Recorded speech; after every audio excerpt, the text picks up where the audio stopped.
Hello friends, from today onward, let us start a fresh topic, a fresh chapter, and it's chemical calculations part 2. It's almost 6 months we had studied chemical calculation part 1. 6 महीने पहले मैंने आपको chemical calculation part 1 पढ़ाया था और almost 11th class का वह mid था और अब 11th क्लास ओवर हो चुकी है और अब हम 12th क्लास के लिए पढ़ना स्टार्ट करना है। और उसके पहले 12th क्लास का पढ़ना स्टार्ट करने से पहले हम यह केमिकल कैलकुलेशन पार्ट 2 सीख लेते। First of all, let me try to relate this chemical calculation part 1 and chemical calculation part 2. In fact, chemical calculation part 2 में भी हम वही पढ़ेंगे जो हमने chemical calculation part 1 में पढ़ा है, थोड़ा और इंटीग्रेटेड मैनर में, थोड़ा और डीप जाते हुए हम उन्हीं चीजों को सीखेंगे। केमिकल कैलकुलेशन पार्ट 1 में हमने atom, gram atom, molecule, molecular formula, molecular weight, gram molecular weight, number of moles, वह सब चीज सीखी थी। हमने Avogadro's hypothesis for gram atoms, Avogadro's hypothesis for number of moles, Avogadro's hypothesis for gases, हमने वह कंसेप्ट सीखा था। और उसके बाद हमने मोल कंसेप्ट भी सीख लिया था। और मोल कंसेप्ट सीखने के बाद स्टोइकियोमेट्री, जिसमें हमने सीखा था problem based on chemical equations. और उसके बाद वहां पर हमने इडियोमेट्री भी पढ़ा था, जिसमें हमने problem based on gas analysis सीखा था। और साथ में हमने यह भी सीखा था शायद about determination of atomic weight, molecular weight, वह कंसेप्ट भी हमने वहां पर सीख लिया था। और लास्टली हमने शायद organic analysis of organic compound, determination of percentage contribution of any element in organic compound, वह सब चीज सीखी थी। और वह सब हमने बेसिक लेवल पर सीखी थी। बेसिक लेवल मतलब वह लेवल जो हमें 11th स्टैंडर्ड की एग्जामिनेशन में आवश्यकता पड़ती है, वो 11th स्टैंडर्ड की बुक्स में जो शामिल होता है। मैं बार बार यह समझा रहा था कि this is not the true JEE level. True JEE level पर जाने के लिए हमें पार्ट 2 करना जरूरी है। अब हम वही उन्हीं सब कंसेप्ट को थोड़ा और ऊपर लेवल पर जाकर सीखते हैं। पार्ट 2 में हम उन्हीं सब कंसेप्ट को दोहराएंगे। वंस अगेन, थ्योरी कोई बहुत ज्यादा नहीं है, थ्योरी तो छोटी सी है। We will practice lot of numerical problems. हम ढेर सारे प्रॉब्लम्स करेंगे और प्रॉब्लम्स कर करके हम अलग अलग सिचुएशंस को देखेंगे, अलग अलग कंसेप्ट और फंडामेंटल्स को देखेंगे और किस तरीके से प्रॉब्लम को पढ़ा जाता है, किस तरह से उसको अटैक करा जाता है, किस तरह से इक्वेशंस बनाई जाती है, किस तरह से सॉल्व करा जाता है, किस तरीके से आंसर ऑब्टेन करा जाता है। हम यह बातें सीखेंगे। और जब हम इन बातों को सीखेंगे तो पैरेलली हम ढेर सारे इनऑर्गेनिक कंसेप्ट को भी देखेंगे और सीखेंगे और मेमोराइज भी करेंगे। हम ढेर सारे इनऑर्गेनिक कंपाउंड, ढेर सारी inorganic reactions, inorganic ores, inorganic changes, वह सब हम इन प्रॉब्लम्स को करने के साथ साथ, प्रॉब्लम्स के साथ साथ देखेंगे और उनको दिमाग में बैठाएंगे, उनको मेमोराइज करने की भी कोशिश करेंगे। इस चैप्टर को करते समय आप इनऑर्गेनिक को बेहद आसान बना दोगे। पूरा चैप्टर, इसके सारे प्रॉब्लम्स कर लेने के बाद यू विल फाइंड कि ऑलमोस्ट आधी इनऑर्गेनिक तो इधर कवर अप हो गई। अब मैं एक एक करके पहले थोड़ी थ्योरी पार्ट समझा देता हूं जो इस चैप्टर में हम सीखेंगे और फिर हम प्रॉब्लम्स करेंगे। वंस अगेन हमारा तरीका वही होगा, 1/3 problem would be solved by me, 1/3 problem मैं करूंगा और बाकी के 2/3 आप करोगे।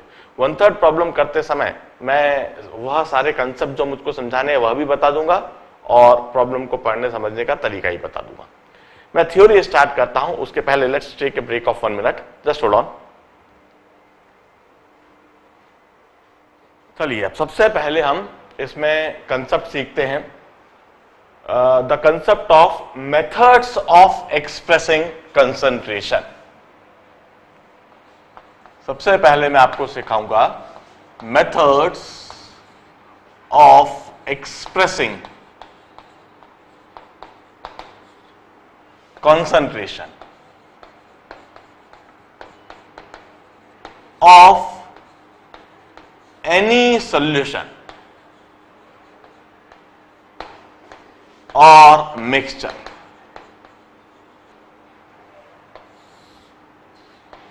मैं सबसे पहले यह आपको बताता हूं, we have got a mixture or a solution of 2 or more than 2 component। दो या दो से अधिक कंपोनेंट हमने मिलाए और उनको मिलाकर हमने कोई सॉल्यूशन बनाया या मिक्सचर बनाया।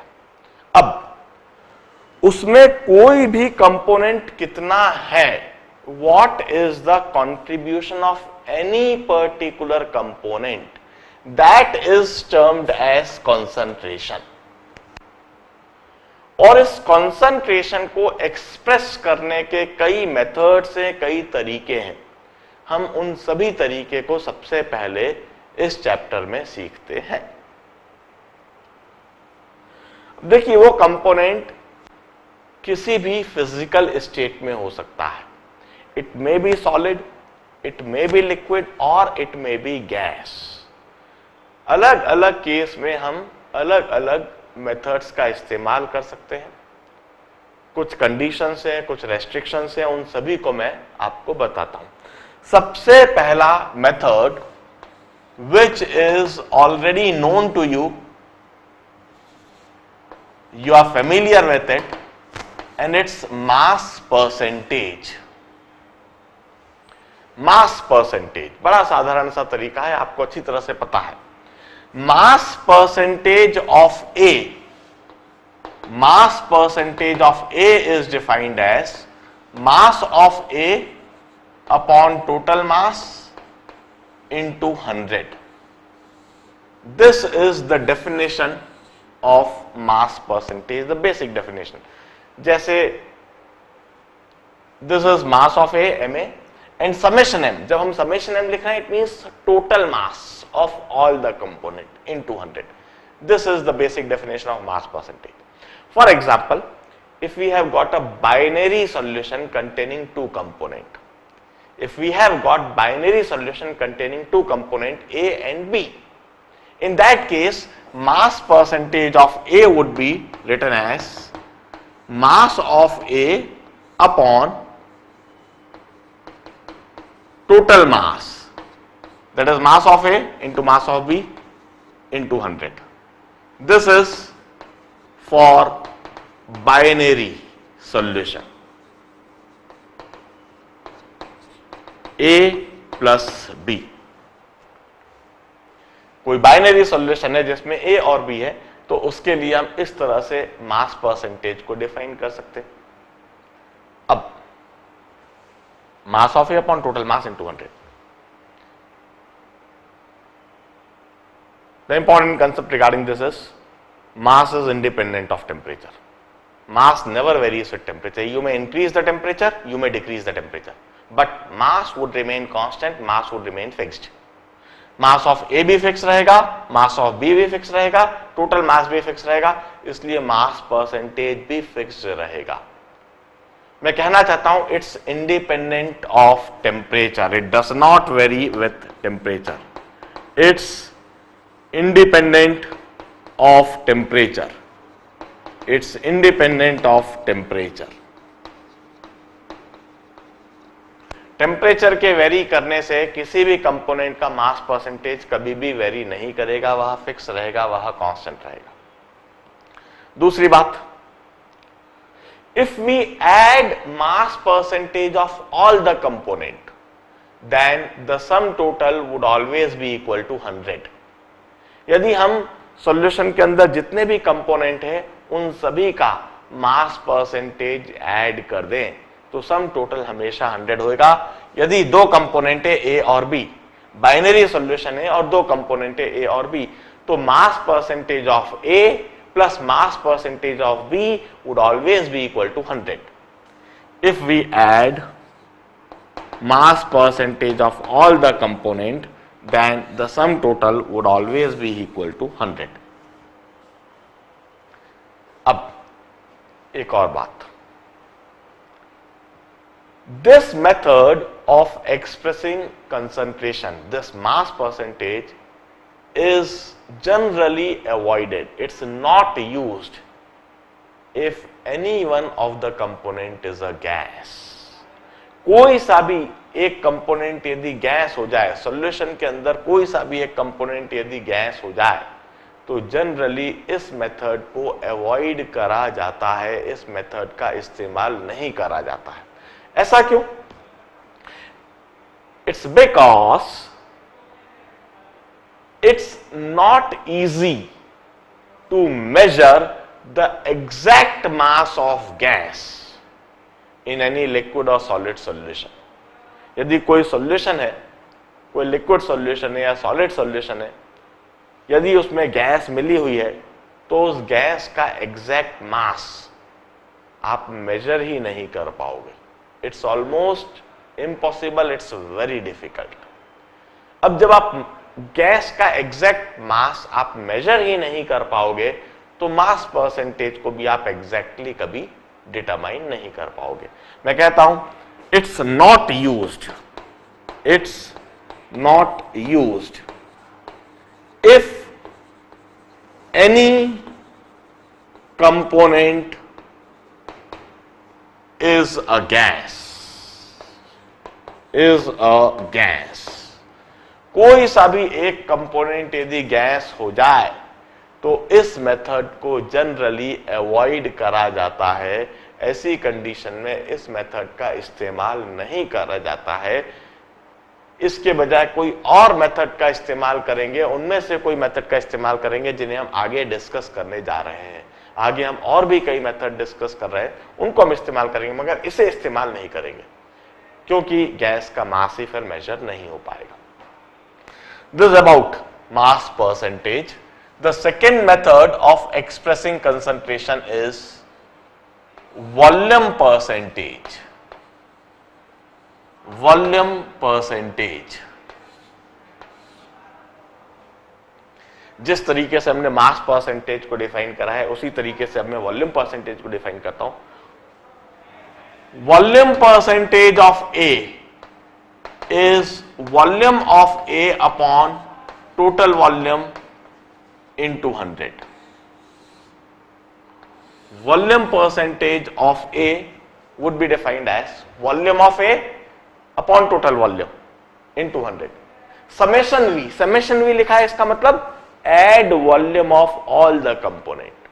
Add volume of all the component, denominator आपको total volume लिखना है into 100. This is volume percentage. For example, if we have got a ternary solution containing 3 component, कोई टर्नरी सॉल्यूशन है जिसमें 3 कंपोनेंट है ए, बी और सी, तो उसके लिए हम वॉल्यूम परसेंटेज कैसे डिफाइन करेंगे? जरा देखिए, volume of A upon volume of A plus volume of B plus volume of C into 100. This is for ternary solution.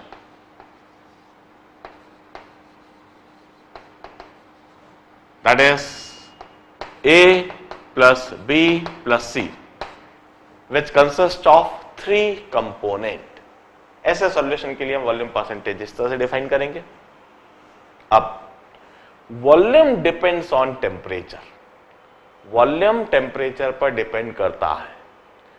Generally for solid as well as for liquid as well as for gases, volume increases with increasing temperature and volume decreases with decreasing temperature. Generally, there are exceptions there, but generally volume increases with increasing temperature, volume decreases with decreasing temperature. Therefore, volume percentage would also very with temperature. Volume percentage temperature के very करने से very कर सकता है। It depends on temperature, it depends on temperature, या फिर आप यह कहो it varies with temperature, it varies with temperature variation. मैं यह बात क्यों कह रहा हूं, it varies with temperature variation? ये बात मैं इसलिए पॉइंट आउट कर रहा हूं क्योंकि ऐसा कोई सा भी एप्लीकेशन जिस जगह पर टेम्परेचर वेरी हो रहा हो, टेम्परेचर कांस्टेंट हो, वहां पर फिर हम इस मेथड को इस्तेमाल नहीं करेंगे, क्योंकि टेम्परेचर के वेरिएशन से वॉल्यूम परसेंटेज वेरी कर जाएगा। वो जो हमारा एनालिसिस है, जो हमारा स्टडी है, वो पूरा गड़बड़ हो जाएगा। इस मेथड को हम वहीं पर इस्तेमाल करेंगे जहां पर हम यह देख लेंगे कि टेम्परेचर फिक्स रहता है, टेम्परेचर कांस्टेंट रहता है और टेम्परेचर के वेरिएशन से वॉल्यूम परसेंटेज में कोई वेरिएशन नहीं दिखेगा। वहीं पर हम इसका इस्तेमाल करेंगे। अब एक और बात, if we add volume percentage of all the component, तब क्या होगा? जैसे इधर जब हमने मास परसेंटेज ऐड करा, then sum total is equal to 100, मगर इधर ऐसा नहीं है। If we add volume percentage of all the component, it may not be equal to 100।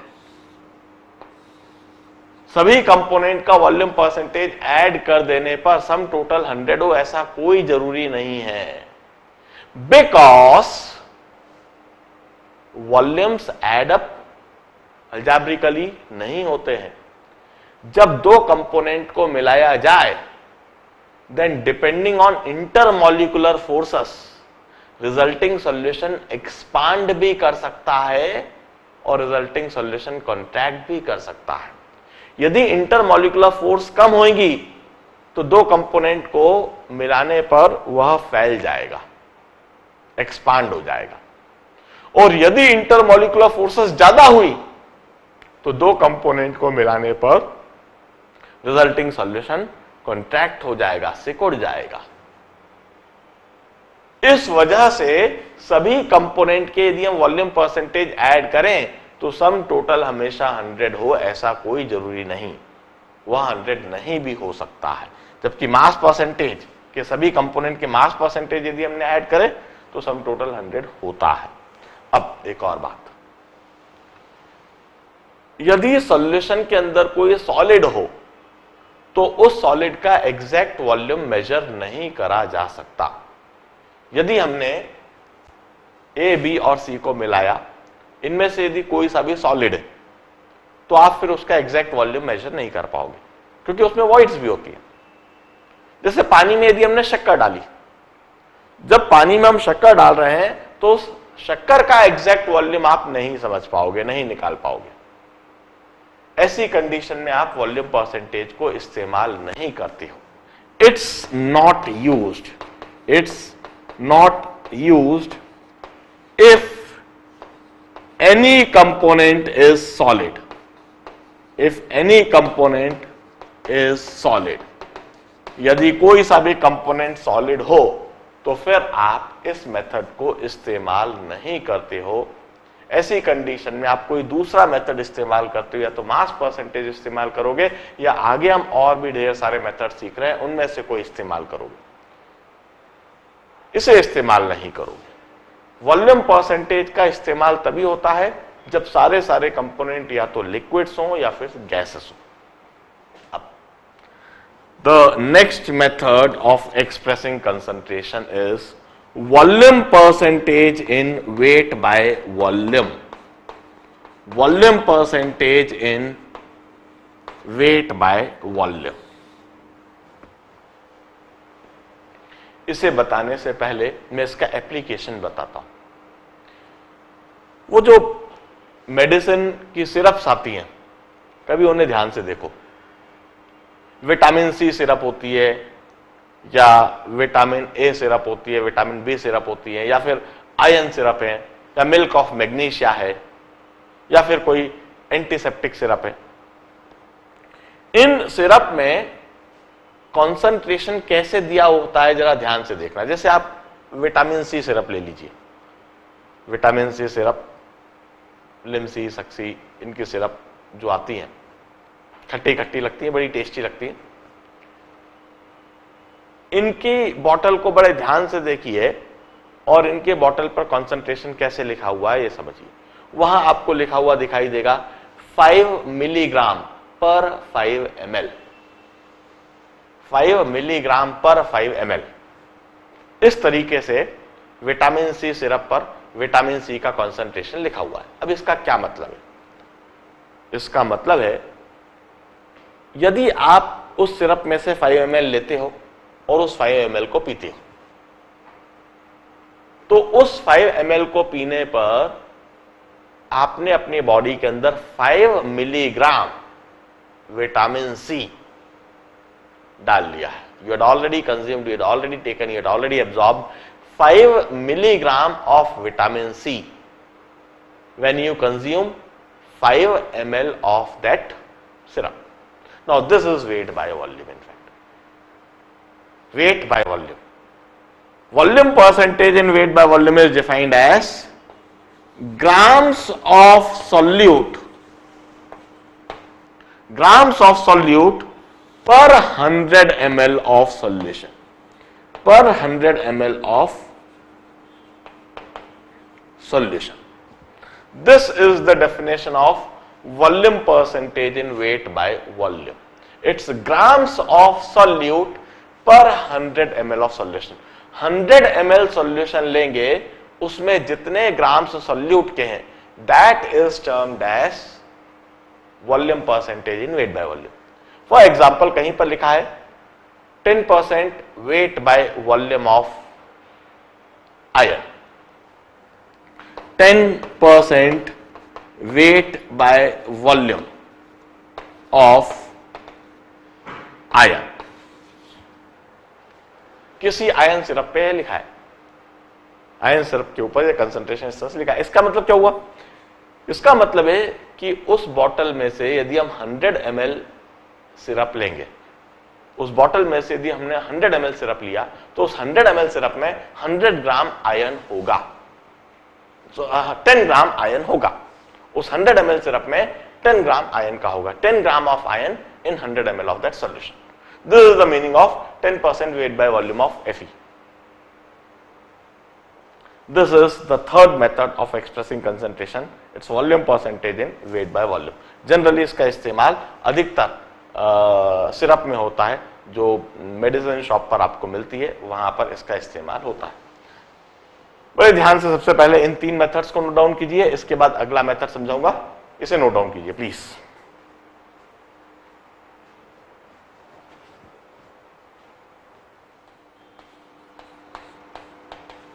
Mole fraction generally denoted by X. Now this mole fraction, it's defined as mole fraction of A, हम ऐसे लिखेंगे XA, XA means mole fraction of A. It's defined as moles of A upon total moles. Na is moles of A and summation of N is total moles. For example, if we have got binary solution, then XA would be Na upon Na plus Nb and XB would be Nb upon Na plus Nb. इस तरीके से हम mole fraction को define करेंगे। Moles of A upon total moles, that is XA. Moles of B upon total moles, this is XB. This mole fraction, it's always greater than equal to 0 and less than equal to 1. किसी भी component का mole fraction, it would always be greater than equal to 0 and less than equal to 1. Mole fraction हमेशा 0-1 के बीच में होगा। Mole fraction की जितनी ज्यादा वैल्यू होगी, इसका मतलब उस कंपोनेंट का उतना ही अधिक कंट्रीब्यूशन है, और मोल फ्रैक्शन की जितनी कम वैल्यू होगी, इसका मतलब उस कंपोनेंट के का कंट्रीब्यूशन उतना ही कम है। मोल फ्रैक्शन का 0 होना, इसका मतलब कि वह कंपोनेंट सॉल्यूशन के अंदर है ही नहीं। और mole fraction if it is equal to 1, it means that only that component is present in the solution and none other component is there. If mole fraction is equal to 0, it means that component is not present there, and if mole fraction is equal to 1, it means only that component is present. If we add mole fraction of all the component, then sum total would be always equal to 1. If we add mole fraction of all the component, यदि हम सभी component के mole fraction add करें तो sum total हमेशा 1 होगा. It's always equal to 1. Now, number of moles is independent of temperature. किसी भी component के जब हम moles लिखते हैं, जैसे moles of A is weight of A upon molecular weight of A. This is moles of A. Weight of A upon molecular weight of A. Now, weight of A is independent of temperature. Molecular weight of A is independent of temperature. It means moles of A is always independent of temperature. In fact, moles is independent of temperature. किसी भी component की जब हम moles निकालेंगे, it's independent of temperature. It means mole fraction is also independent of temperature. It's independent of temperature. Independent of temperature. Temperature के बढ़ने या घटने से मोल फ्रैक्शन पर कभी कोई फर्क नहीं होएगा. This method is generally used in those application where temperature keeps on varying. वहां पर टेम्परेचर भले ही वेरी होता रहे, पर mole fraction of A, mole fraction of B, mole fraction of any component would remain fixed and constant. वो कभी भी वेरी नहीं करेगा. एक और बात, it can be used with any phase of component. It can be used with solids, it can be used with liquids, with gases.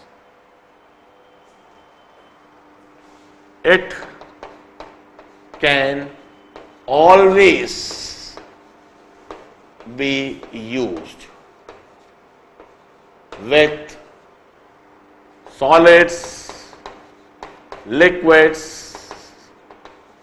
or gases. Component किसी भी फेज में हो, मोल फ्रैक्शन इस कंसेप्ट को, इस मेथड को हमेशा apply करा जा सकता है. इनफैक्ट हम 12th स्टैंडर्ड में तो मोल फ्रैक्शन का काफी जगह पर इस्तेमाल करेंगे. बहुत इंटरेस्टिंग और इंपॉर्टेंट मेथड है, बड़े ध्यान से इसको देखिए, नोट डाउन कर लीजिए. Now the next method of writing concentration for any solution is molarity. Molarity, capital M. It's generally used for liquid solution. Used for liquid solution.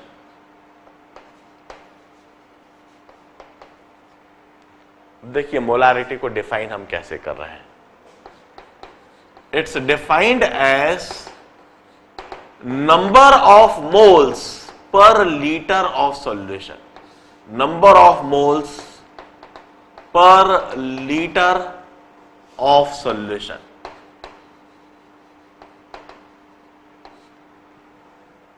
Number of moles per liter of solution. This is molarity. It's generally denoted by capital M. For example, यदि हम कहें 2 molar NaOH, तो 2 molar NaOH का मतलब है if we take 1 liter of solution, it would contain 2 moles of NaOH. If we take 1 liter of solution, it would contain 2 moles of NaOH. That is the meaning of 2 molar NaOH. Molarity को एक और तरीके से define करा जा सकता है, एक और तरीके से लिखा जा सकता है, number of moles upon volume in litres. हम ऊपर भी 10 टू द पावर -3 मल्टीप्लाई कर दें और नीचे भी 10 टू द पावर -3 मल्टीप्लाई कर दें, न्यूमरेटर और डिनोमिनेटर दोनों में 10 टू द पावर -3 मल्टीप्लाई कर दें, तो यह हो जाएगा नंबर ऑफ मिलीमोल्स पर ml ऑफ सॉल्यूशन, पर ml ऑफ सॉल्यूशन। ऊपर मोल्स के बजाय मिलीमोल्स हो गया और नीचे लीटर के बजाय मिलीलीटर हो गया। नंबर ऑफ मिलीमोल्स पर ml ऑफ सॉल्यूशन। हम इस तरीके से भी मोलारिटी को डिफाइन कर सकते हैं। अब एक और चीज, नंबर ऑफ मोल्स, यह तो टेम्परेचर से इंडिपेंडेंट है, मगर वॉल्यूम ऑफ सॉल्यूशन यह टेम्परेचर के साथ वेरी कर सकता है, करेगा। टेम्परेचर के बढ़ने से सॉल्यूशन का वॉल्यूम बढ़ेगा, टेम्परेचर के कम होने से सॉल्यूशन का वॉल्यूम घट सकता है। इस वजह से मोलारिटी टेम्परेचर पर डिपेंड करेगी। It varies with temperature, it varies with temperature, its temperature dependent. और इसीलिए मोलारिटी को हम वहां पर इस्तेमाल नहीं करेंगे, वहां पर हम अप्लाई नहीं करेंगे जहां टेम्परेचर वेरी होता है, जहां अलग अलग टेम्परेचर पर काम करना, क्योंकि अलग अलग टेम्परेचर पर सॉल्यूशन की मोलारिटी, सॉल्यूशन का कंसंट्रेशन चेंज हो जाएगा। So it's always used where will operate at fixed or a constant temperature। अब एक और बात बता दूं, इसी इक्वेशन को हम रीराइट कर सकते हैं molarity into volume in litres. Molarity into volume in litres is number of moles. हम इसका इस्तेमाल काफी अधिक करेंगे चैप्टर में। नंबर ऑफ मोल्स डिटरमाइन करने के लिए इस कंसेप्ट को हम लगाएंगे, molarity into volume in litres is number of moles, और will say molarity into volume in ml is number of millimoles. Molarity into volume in ml is number of millimoles. इस बात को बड़े ध्यान से देखिए, मोलारिटी की डेफिनेशन को लिखिए, दोनों डेफिनेशन को लिखिए। इन डेफिनेशन को रीअरेंज करके जो हमने नंबर ऑफ मोल्स के लिए एक्सप्रेशन लिखा है, नंबर ऑफ मिलीमोल्स के लिए जो एक्सप्रेशन लिखा है, इसे लिखिए। Will be frequently using this expression in this chapter. Mole fraction की डेफिनेशन को लिखिए। इसके बाद अगला मेथड ऑफ कंसंट्रेशन बताऊंगा, and that is molality. First note it down.